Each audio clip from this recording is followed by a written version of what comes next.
Hey, how's it going everybody? My name's Joe and I'm back with another Genshin Impact guide. Today we're going to be doing something a little different. It's no secret that I like building and theory crafting team comps around characters, but today I'm going to be making my complete guide to Keqing. I've been maining her for a while now. I've looked at weapon options, seen and felt some of the crazy DPS she can do, and just overall enjoyed my experience with her as my main. miHoYo will have a hard time releasing a character that I would favor over her, and I can't wait to share what I've learned with you guys today. The list of things we'll be covering in this video will include her Ascension material cost to max, her talent cost to max, her constellations, elemental or physical Keqing, a ranking of her best in slot weapons, her potential best artifact builds, her absolute best team in my opinion, along with their potential best builds for this comp. The time card on the screen will let you skip through to what interests you.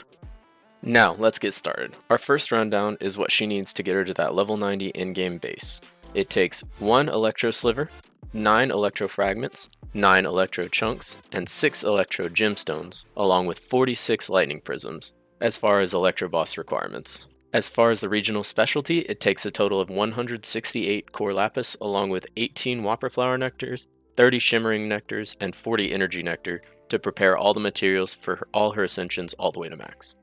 The total EXP cost of a level 90 character is a little under 8.4 million. When you divide that by the 20,000 that comes out of the highest level EXP card, it takes 419 of the highest level of EXP card to reach max, along with a little over 2 million Mora. So, now you committed to getting your Keqing to level 90, but the leader of the Keqing still hits like a wet noodle. Therefore, your next goal is to get all her talents to max, or as close as the weekly bosses will let you get. Per talent, it costs a total of 3 Teachings of Prosperity, which are the green books, 21 Guides of Prosperity, the blue books, and 38 Philosophies of Prosperity, the purple books, along with 6 Whopper Flower Nectar, 22 Shimmering Nectar, and 31 Energy Nectar. Remember, this is all per talent, so you need 3 times this.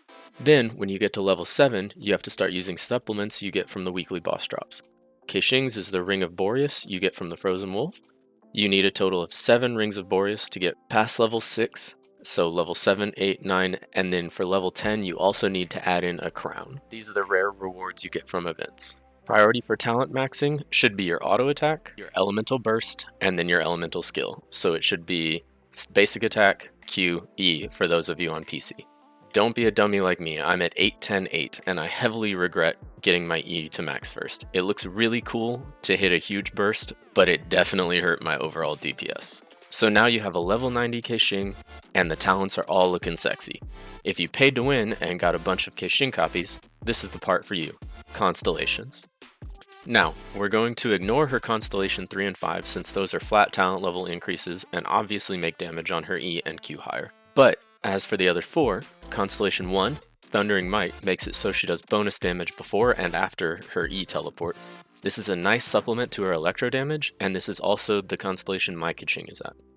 Constellation 2, Keen Extraction, upgrades your energy particles a ton and makes energy recharge even less of a problem than it already is with her Q. Constellation 4, Attunement, after triggering an electro reaction, Keqing gains bonus attack. This constellation is nutty for her damage. Especially running with a support that triggers a ton of elemental reactions like Xingqiu, this constellation is insane. Then, Constellation 6, Tenacious Star, after doing pretty much any damage, Keqing gets an electro damage bonus, and each type of attack, auto attack, EQ, all count as unique entities to add to her damage. So if you wailed or got really unlucky trying to get multiple 5 stars, you know what her extra constellations do. So now, you know she can be busted at high cons. Next step is to figure out what build you're going for. There are 2 options with Keqing. Both of them are current late game viable. The first one is the physical damage, which allows your autos to do a ton more white damage, but it stifles some of your kit because your ult is a little wussy and you can't trigger your E a second time because that gets rid of all your white damage by converting your auto attacks to electro damage. Or, your second option is Electro Keqing. Relies on Keqing's E being triggered to turn all her autos into electro damage and allows her ult to slap. But you do struggle hard for the low duration your cooldowns are up or against electro resistant characters. So, from here on we'll be splitting each section into 2 parts, one for physical Keqing and one for electro. Alright, so now we're going to take a look at her best in slot weapons and tier order for one-handed swords on this stud of a character. The Big Mac Daddy of all one-handed DPS swords is Aquila Favonia. Even with a physical damage secondary stat, it's still considered best in slot for both Keqing builds because it's a 5-star weapon, so it has so much higher base attack, and it has a sick bonus attack passive, plus a self-healing mechanic. The downsides for Electro Keqing is that it doesn't have a secondary that buffs this build's strengths, and being a 5-star weapon, it can be hard/expensive to obtain. But moving on to the second tier, I put, in no particular order, the Black Sword, the Flute, the Lion's Roar, and the Skyward Blade. The Black Sword has a self-heal and a crit rate secondary, so if you're a mild spender and you've got the Battle Pass, it's good for both builds because it brings some balance to Keqing's Ascension into crit damage and allows her to utilize that stat better.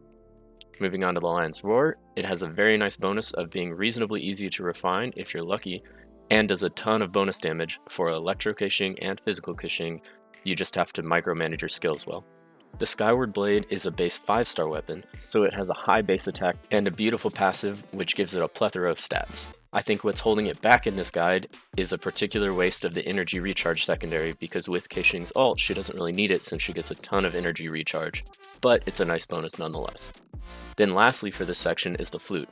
It comes with a nice bonus attack secondary and a good damage effect. It's a very safe, well-rounded option when it comes to Keqing's weapon in both builds. Then we're going to talk about the last tier, which is what I consider the lowest possible passable tier of swords for Keqing, and these are the Blackcliff Longsword, Prototype Rancor, and the Royal Longsword, and for my opinion, the only viable 3-star weapon being the Fillet Blade. However, 3-star weapons fall off so hard compared to 4 and 5-star weapons that it's only usable on very early game Keqing before you get any other options. Blackcliff Longsword supplements her crit damage and balances your ability to go for a crit rate headpiece. Even with its subpar passive, it is a viable stat balance.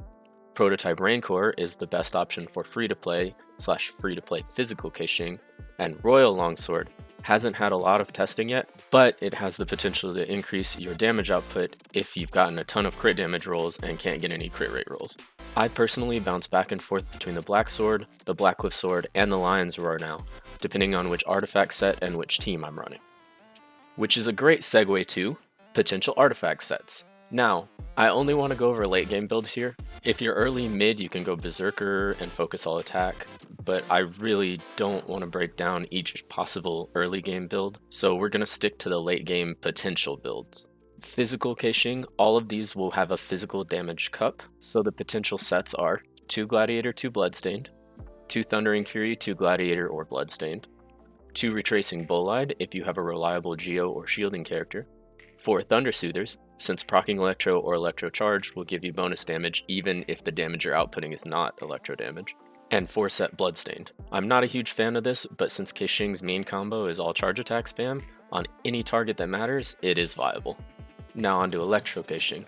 This is my preference since I feel like it gives her kit more damage potential and elemental damage typically scales better into the late game.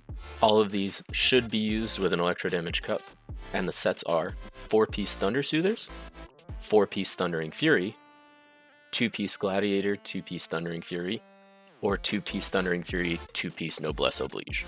Currently, my personal build bounces back and forth between 2-piece Gladiator, 2-piece Thundering Fury, and 4-piece Thunder Soothers, with a crit rate helm, electro damage cup, and attack timepiece. Alright, now Keqing as an individual is a god. We've slapped a set on her, her hand is holding our favorite weapon, and she's max level. So now let's talk about who we should pair with the Cat Ninja Lady. There is not a better secondary for Keqing than Jingzhou. His ult deals so much supplemental hydro damage and gives you an electro charge trigger consistently, which means he pairs well with anyone, but super well with 4-piece Thundering Fury Electro Keqing. His ult triggers hydro fast enough that the set effect benefits from this extremely well. We're going to put him on 4 set of Noblesse Oblige. Unless this new dungeon comes out with the Hydro set, then the potential might be 2 set Noblesse Oblige, 2 set Hydro. Then, we can bounce to arguably the best support in the game, who also happens to be a Pyro, who also happens to be named Bennett.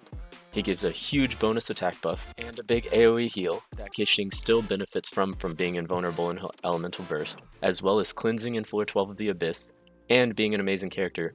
And if you have him Constellation 6, which changes all physical damage inside his ult to pyro damage. Lion's Roar is insane. There are videos of people clearing a BiS 12 with this combo in like 45 seconds. And we're also smacking 4-set Noblesse Oblige on support Benny. Now, for our last slot, we don't need another healer, and we don't need the energy recharge from the Electro Resonance. Though, you can make this spot kind of flexible. I really like Xinyan.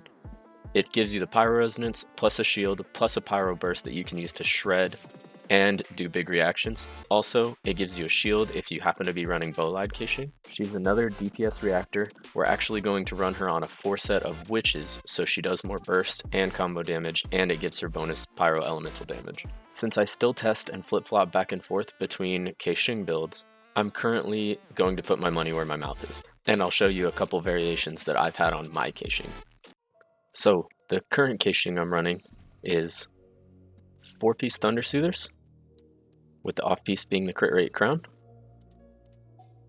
with a Lion's Roar, level 80, refinement 2, and her stats are about 200% attack, and then a 2-to-1 crit rate crit damage, even though the crit rate crit damage is significantly lower than I'd like it to be, along with 46.6% Electro bonus and 40% Electro res from the Thunder Soother set. However, thanks to the Lion's Roar passive, dealing bonus Electro damage, and the 4-piece Thunder Soother set against opponents that are Electro, this does a buttload of damage. This, being my second potential build on her that I run sometimes, uses the Black Sword. It is level 90, it does have 27% crit rate on it. This is with a 2-piece Thundering Fury, 2-piece Gladiator set, and her current stats are about 150% bonus attack, 76% crit rate to 158% crit damage, so almost a perfect 1-to-2, and then 61.6% bonus Electro damage. This build is probably my go-to safe build, and is the build that I used the first time I cleared a BiS 12. This being my third build is the 2-piece Noblesse Oblige, 2-piece Thundering Fury, with the Black Sword to get a crit balance. With overall stats, with her ult, she's at 98.9% crit rate and 141.2% crit damage, with a little under 150% bonus attack. Also, this build has 61.6 Electro damage, and because it's on 2-piece Noblesse Oblige, her Elemental Burst does ridiculous damage. And then this one is the only current physical Keqing build I run. I'm running her on 4-piece Retracing Bolide, and I'm using the offset being the cup. It's the only physical damage cup I have. It is also using the Black Sword to get a high enough crit rate. And its total stats, the attack is a little low, it's like 110%, but it has almost 80% crit rate, which is almost 95 with her ult, 180% crit damage, a shield bonus, and 58% bonus physical damage. I do like this build a lot. It just feels less fluid without being able to double tap E, and unfortunately I don't have a ton of Gladiator bloodstained pieces to be able to do a lot of testing with her, but I do like this build. It's just not on my preference list. Oh, and as an aside, it makes her super duper tanky. Keqing's definitely currently my favorite character in the game, and as I gain experience and knowledge and understanding for more characters in this game, I'd love to do more of these.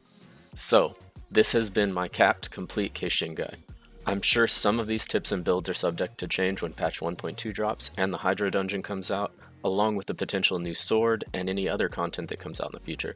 But this is a super optimal way to play her as far as I understand her. Feel free to correct what you can or what you think needs to change in the comments. Please like and subscribe. Thank you so much for watching. My name's Joe, and I'll see everyone on Team Building Tuesday.